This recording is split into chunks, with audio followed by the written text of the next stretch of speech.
হাই everyone, মোৰ চেনেলৰ অন্য এটা ভিডিঅ'লৈ আপোনালোক সকলোকে মই স্বাগতম জনাইছোঁ।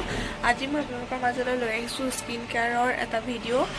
নিউ ইয়েৰ আহি আছে, লগতে বিহু, সৰস্বতী পূজা এই সকলোসমূহ আহি আছে।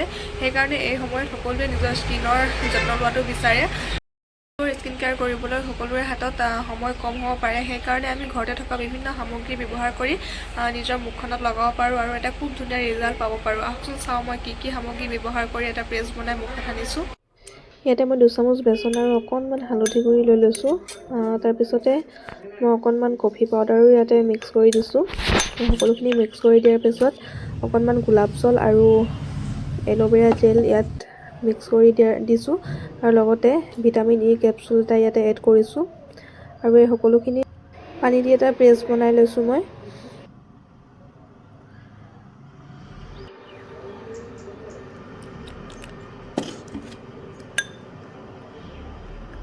চামুচখনেৰে ধুনীয়াকৈ সকলোখিনি মিক্স কৰি দিছোঁ আৰু এটা পেষ্ট বনি গৈছে মুখত লগাবৰ কাৰণে।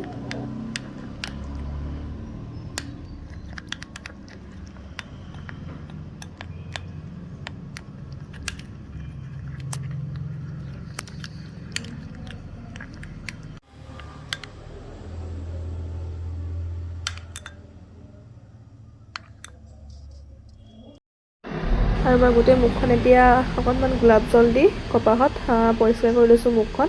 আপোনালোকে গোলাপ জলৰ ঠাইত কেঁচা গাখীৰ ব্যৱহাৰ কৰিব পাৰে। মোৰ ওচৰত নাছিলে কাৰণে মই গোলাপ জলেই ব্যৱহাৰ কৰিছোঁ আৰু গোটেই মুখখন পৰিষ্কাৰ কৰি ল'লোঁ এতিয়া মই।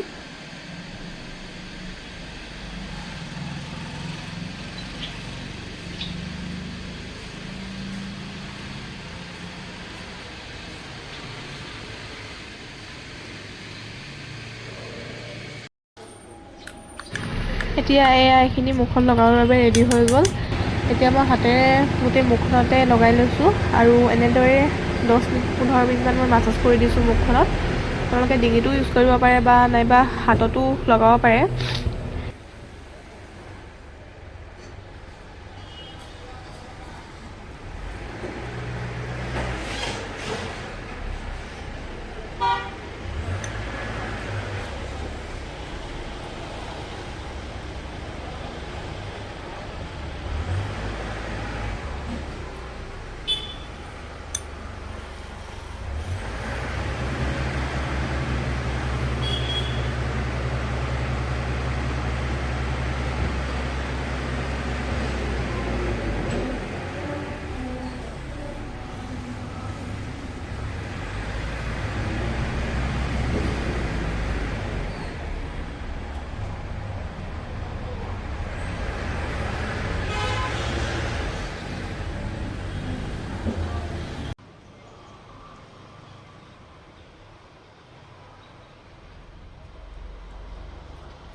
আৰু এনেকৈ মই 15 মিনিট ৰাখি দিছোঁ।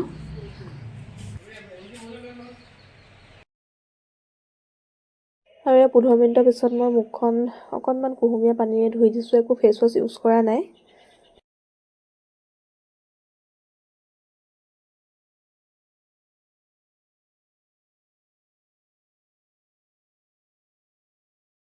ভিডিঅ'টো ইমানেই আছিলে। আপোনালোকে ভিডিঅ'টো চাই কেনেকুৱা পালে জনাবলৈ নাপাহৰিব।